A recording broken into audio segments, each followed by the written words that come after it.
The Battle of Little Bighorn was a defining moment where courage met chaos on the rugged plains. Holy Rock, a young boy at the time, recalls it vividly. His father stood poised at the edge of destiny, watching as the morning calm was shattered by the thunderous approach of soldiers. The scene was frantic. A cry echoed through the camp, a call for warriors. Men rushed to grab their weapons, while the young and the elderly huddled together, bracing for what was to come. The Cheyenne warrior Weasel Bear rallied his people with fiery determination, his voice cutting through the fear that hung in the air. The spirit of resistance surged as warriors mounted their horses, knowing that the odds were heavily stacked against them. Among these warriors was Drags the Rope, a young and eager fighter, his heart pounding as he prepared for battle. The ground trembled beneath the thundering hooves, and his pulse matched the rhythm of the impending clash. As the sun rose higher, the battle erupted into a cacophony of gunfire, shouting and galloping. Drags the Rope, despite his youth, maneuvered skillfully through the chaos. His movements were quick and deliberate, a testament to his bravery. He felt the heat of bullets as they whizzed by, each one a reminder of how close death lingered. It was more than just a fight. It was a struggle for survival, for land, for honor. But as fierce as the warriors were, they were facing a well-armed and determined enemy. The battle became a series of desperate charges, retreats, and regrouping, a dance of life and death that left no time for hesitation. Meanwhile, Holy Rock's father, a boy of 10 or 11, found himself swept up in the unfolding events. His family's camp was the furthest south along the river, with Major Reno's troops attacking from the north. Just as the family sat down for breakfast, a messenger's urgent cry broke the morning stillness. "Warriors, to your horses!" His grandmother, in the midst of preparing soup, paused only briefly before urging the men to action. Curiosity sparked, Holy Rock's father dashed out of the teepee. His hunger forgotten, he saw a line of soldiers on the ridge, one carrying a flag that waved in the wind. His mother, alarmed but composed, instructed him to fetch the family mare tied near the river. He sprinted west toward the grazing horses, finding the mare easily thanks to the soft clinking of the bell around her neck. He struggled to mount her, but the sudden eruption of gunfire startled the horse, making it nearly impossible for him to climb. Bullets began to fill the air, and nearby horses stampeded in panic. The mare broke free, galloping off with the herd. With no horse to ride, he had no choice but to run back to the camp. But when he arrived, it was eerily empty. He realized his family had moved toward the river, seeking refuge. Panic gripped him as he raced across the camp circle. The air was filled with the buzz of bullets, their sound like angry bees. He spotted a line of soldiers, guns raised, aiming straight at him. Terror surged through him, but he kept running. His feet pounded the ground, his breath ragged with fear. Bullets rained down, hitting the earth around him like hailstones. He dove into a cluster of brush, seeking cover as the relentless gunfire continued overhead. It was then that he felt a deep anger, a boy's instinctive response to the unprovoked attack. He wasn't a warrior, nor was he a threat. Yet the soldiers showed no mercy, firing indiscriminately. As he lay there, anger turned to a bitter realization. The Army's mission seemed clear: to exterminate, not just defeat. General Sheridan's infamous words echoed in his mind. Nits grow into lice, a dehumanizing justification for targeting even children. Holy Rock's father survived that day, though he never forgot the feeling of being hunted simply because he was Lakota. When he finally reached the river, he found a mix of old people, women, and children huddled together. Mothers cradled their babies, whispering for silence as bullets continued to fly overhead. Even infants seemed to sense the danger, their cries stifled to mere whimpers. The elders murmured soft prayers, while the women held their children close, hoping to shield them from the brutality unfolding just beyond their view. As the battle raged, the Lakota's instinct for survival was evident. Young children, even toddlers, had been taught to stay quiet during times of danger. It was a lesson learned through countless attacks, not just by the U.S. Army, but also from rival tribes. The makeshift group near the river knew that silence could mean the difference between life and death. They listened intently to the sounds of battle, each gunshot a reminder of the danger that loomed. Holy Rock's father finally found his mother among the huddled group. She looked relieved but still tense, her eyes scanning the horizon for any sign of advancing soldiers. The air was thick with the smell of gunpowder and fear. Despite the terror, there was a sense of unity among the Lakota. They were a community under siege, bound by a shared determination to survive. The battle continued for hours, a brutal clash that tested the mettle of every warrior on the field. Drags the Rope fought valiantly, his every move a testament to the resilience of the Cheyenne spirit. Weasel Bear, too, remained in the thick of the fight, rallying his fellow warriors even as the odds grew bleaker. The soldiers advanced relentlessly, their superior firepower evident in the mounting casualties among the native defenders. Yet, the Lakota and Cheyenne fought on, their hearts fueled by a burning resolve to protect their land, families, and way of life. As the sun began to set, it became clear that the battle was lost. The soldiers were too many, their weapons too deadly. The Lakota and Cheyenne warriors retreated, their spirits unbroken. But their loss is heavy.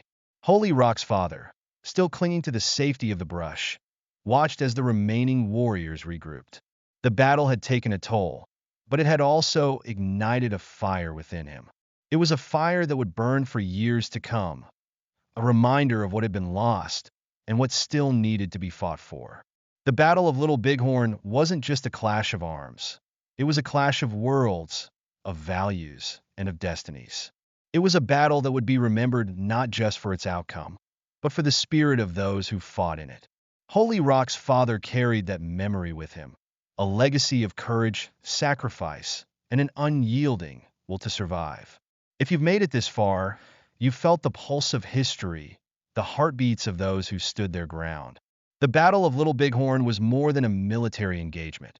It was a testament to the resilience of the human spirit. Be sure to like and subscribe to our channel as we continue to share more stories of bravery, resistance, and survival. As Holy Rock's father stayed huddled with the women, children, and elderly during the Battle of Little Bighorn, a sudden commotion broke through their anxious silence. A warrior rode up swiftly. It was his uncle, though he never mentioned his name. Seeing him, Holy Rock's father, filled with desperation, cried out in Lakota, "Lexi, wawa na open nawa wogel soap." He shouted urgently, "Uncle, they are killing us. We are running out of people." His uncle's expression hardened, and he responded firmly, "Hala hatunska ampatugula winiasactella," meaning, "Nephew, you will become a man today."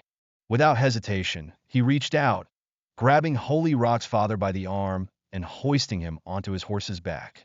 For a moment, the boy felt a surge of bravery, ready to charge into battle alongside his uncle.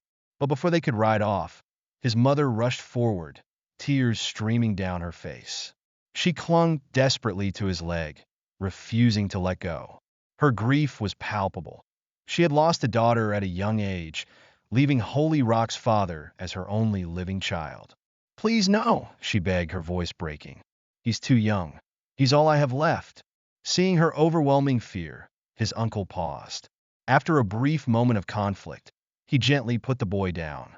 Holy Rock's father watched as the warriors rode off without him, a mixture of relief and regret churning within him.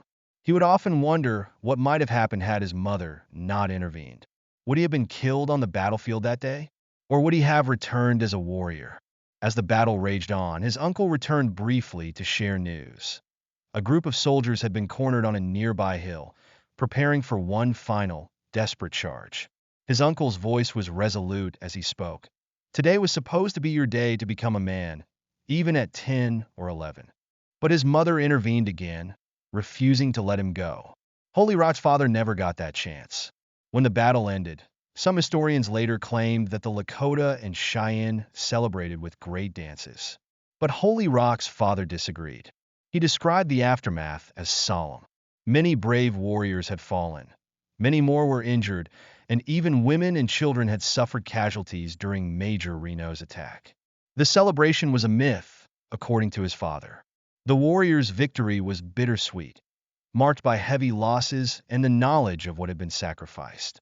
As the warriors mounted their horses for battle, Holy Rock's father recalled how they surged like a whirlwind, overwhelming Reno's troops. Warriors charged with fierce determination, cutting through the trees where the cavalry horses were hidden. The assault was so sudden and intense that many soldiers missed their mounts entirely or watched in horror as their horses stampeded away. With panic setting in, numerous soldiers were left on foot, unable to organize themselves. Those who managed to mount their horses did so frantically, more focused on escape than defense. In the chaos, Holy Rock's uncle shared the desperate pleas of soldiers. Some shouted for help, while others dropped their weapons as panic overtook them. Some soldiers, unable to defend themselves, cried out for assistance from their comrades, who were equally preoccupied with survival. The warriors, swift and relentless, rode among the scattered troops, striking down enemies without wasting ammunition, as many soldiers lacked guns altogether. As Reno's remaining forces were cornered against the riverbank, Holy Rock's father witnessed the final moments of the battle. Soldiers tried to escape by urging their horses down the high banks into the water below. The leap was perilous. Some horses became stuck in the muddy riverbed, throwing their riders off, while others swam across successfully. But even after crossing the river, the soldiers faced a steep climb up the opposite bank, forcing them to dismount and crawl up the slippery incline. Holy Rock's father's memories of that day were vivid, a complex blend of bravery, fear, and survival. His uncle's words still echoed in his mind, the lessons of manhood learned not in the heat of battle, but in the quiet moments that followed. The experience left a lasting mark on him, shaping his views on courage, war, and survival. As this account of the Battle of Little Bighorn draws to a close, I hope it offers a deeper understanding of the Great Sioux War of 1876. It's a story of not just warriors, but families, resilience, and the harsh realities of survival. Stay tuned for more stories like this. Be sure to like and subscribe for more first-hand narratives of historic battles. In the scorching heat of June 25, 1876, two young warriors, Weasel Bear and Drags the Rope, found themselves at the heart of history on the plains of Greasy Grass. As the sun rose, its rays reflected off the plains, revealing the gathering forces of the Sioux and Cheyenne, tribes preparing for an inevitable clash with Custer's troops. The tension was thick. Weasel Bear felt the urgency of his ancestors pressing upon him, urging him forward. His hands trembled, not with fear, but with the raw determination to defend his people. Meanwhile, Drags the Rope was propelled by a fierce loyalty. His mission was clear, to warn his people of the approaching soldiers. Racing against time, he pushed his horse harder, his heart pounding in rhythm with each hoofbeat. Their stories intertwined, creating an unforgettable narrative not just of war's brutality, but of the unbreakable spirit of those who fought to preserve their legacy. The looming battle wasn't just about land. It was about survival and honor. As rumors of white soldiers forcing Native Americans onto reservations spread like wildfire through the camp, the tribes knew they had to act.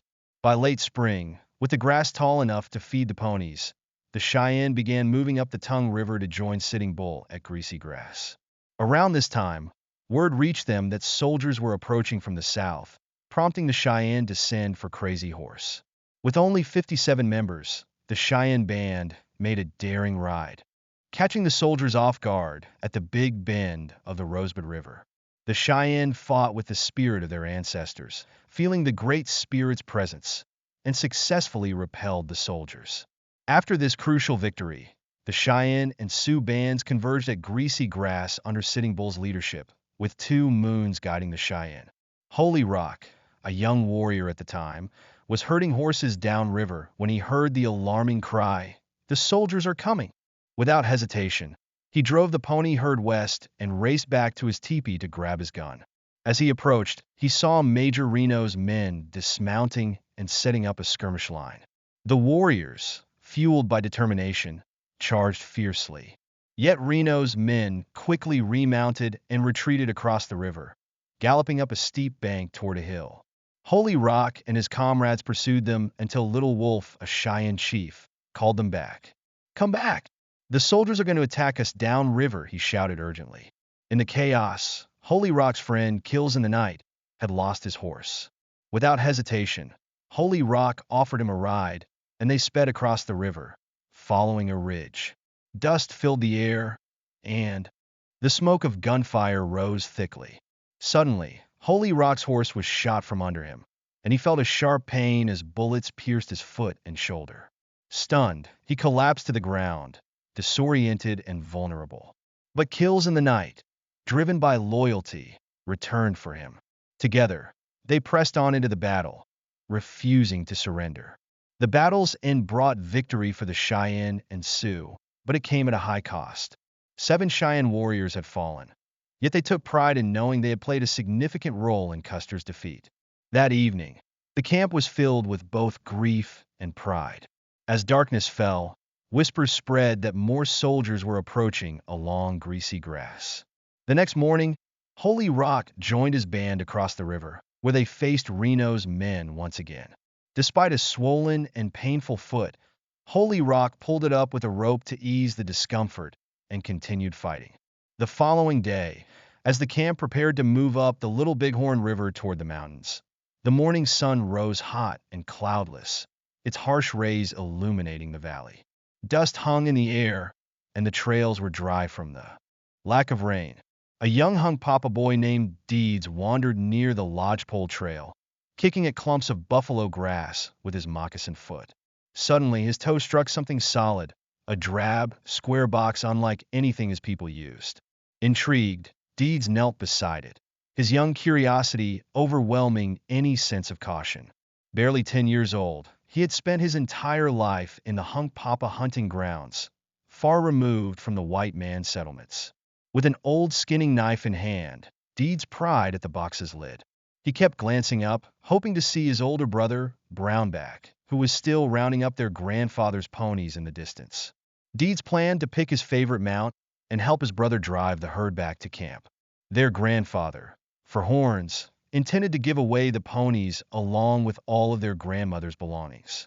Deeds struggled to accept that his grandmother had passed away just before dawn, while the drums of an all-night scalp dance still resonated in the air. He hoped that finding something inside the box might ease his sorrow, even if just a little. As Deeds finally pried the lid open, he discovered trinkets and strange objects within, items foreign to his culture, but undoubtedly left behind by white soldiers. The boy's naive excitement was quickly tempered by the distant sound of gunfire, a stark reminder of the ongoing conflict. His brother's voice broke through the tension, calling him to return to camp. Brownback's silhouette appeared on the ridge, driving the ponies before him. Deeds knew he needed to hurry. As he stood, clutching a small object from the box, he felt both a sense of adventure and a looming sadness. Back at the camp, the warriors prepared for yet another confrontation. Weasel Bear and Drags the Rope, though bloodied and weary from the previous day's battle, readied themselves once more. Weasel Bear, feeling the heavy gaze of his ancestors, adjusted his grip on his spear, knowing that each fight was not only for survival, but also for honor. Drags the Rope, limping slightly from an earlier wound, ignored the pain. His loyalty to his people was too strong to let any injury slow him down. Together, they charged forward as the warriors launched another assault. The scene was chaotic. The Sioux and Cheyenne warriors, undeterred by exhaustion, advanced like a storm. Reno's men, already weakened by the previous days, battle, struggled to hold their ground. Some soldiers cried out for help, while others dropped their weapons in surrender. The warriors showed no mercy, their strikes swift and decisive. Soon, the soldiers found themselves cornered near the riverbank. In a desperate attempt to escape, some tried to leap into the river below, but the high banks made the jump treacherous. Horses became stuck in the mud, throwing off riders, while others managed to swim across. Despite the overwhelming odds, the warriors pressed on. The battlefield was littered with fallen men, both native and soldier. Yet the spirit of the Cheyenne and Sioux remained unbroken. By the time the sun set over greasy grass, the battle was over, leaving behind a mix of victory and loss. The tribes had defended their land, but at a great cost. Holy Rock, still nursing his wounds, reflected on what he had witnessed. His heart was heavy, but his resolve was stronger than ever. The fight wasn't just for the present, it was for the future of his people. As the story of greasy grass fades into history, the memory of those who fought remains vivid. It's a testament to the resilience, courage, and spirit of the Sioux and Cheyenne. These were not just warriors. They were protectors of a way of life, defenders of a legacy that endures to this day. If you found this story compelling, be sure to like and subscribe for more gripping tales of history and heroism. It was hard to imagine camp life without Deed's grandmother.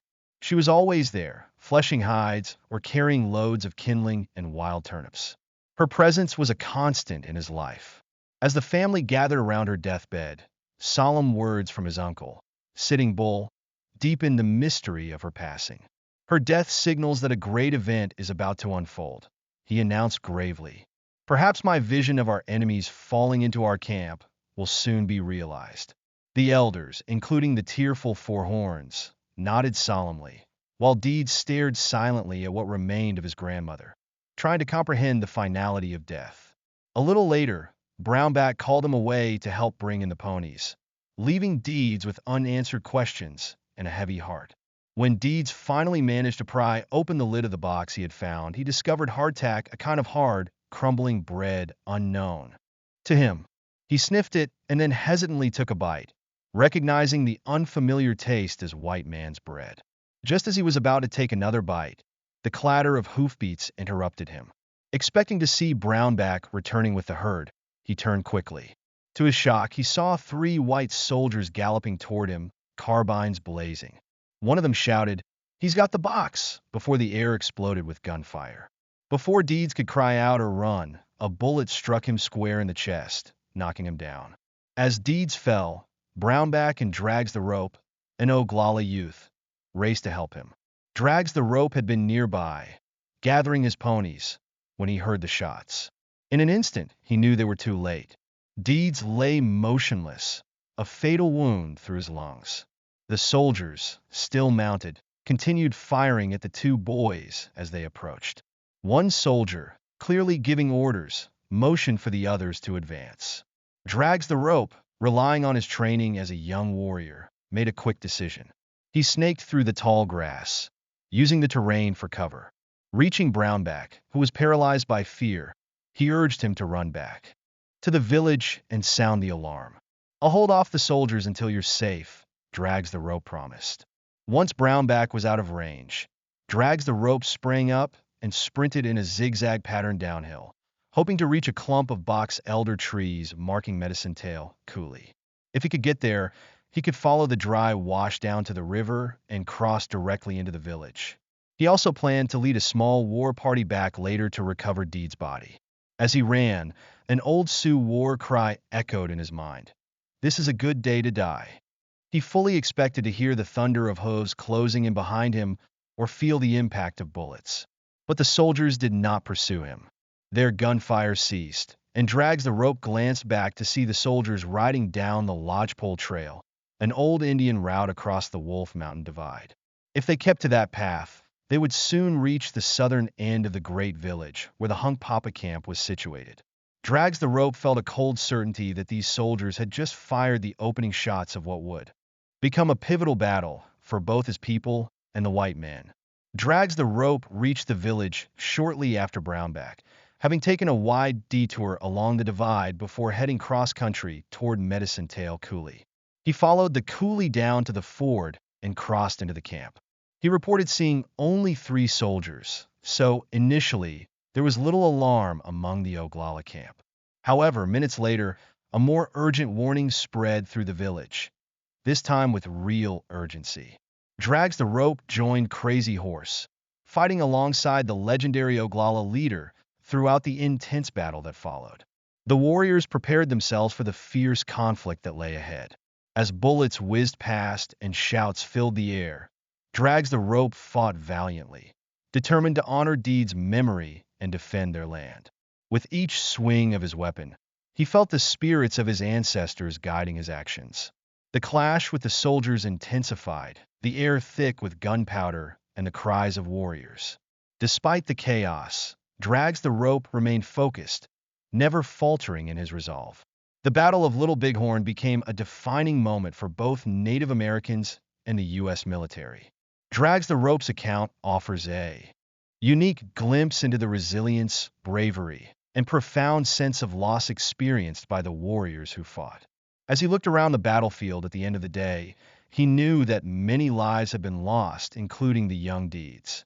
But the spirit of his people remained unbroken, fueled by a fierce determination to protect their land and legacy. As this firsthand account concludes, I hope it gives you a deeper perspective on the Great Sioux War of 1876. Stay tuned for more stories like this one, featuring firsthand narratives of battles that shaped history. Be sure to like and subscribe for more compelling tales of courage and survival. Thank you for watching, and I'll see you in the next video.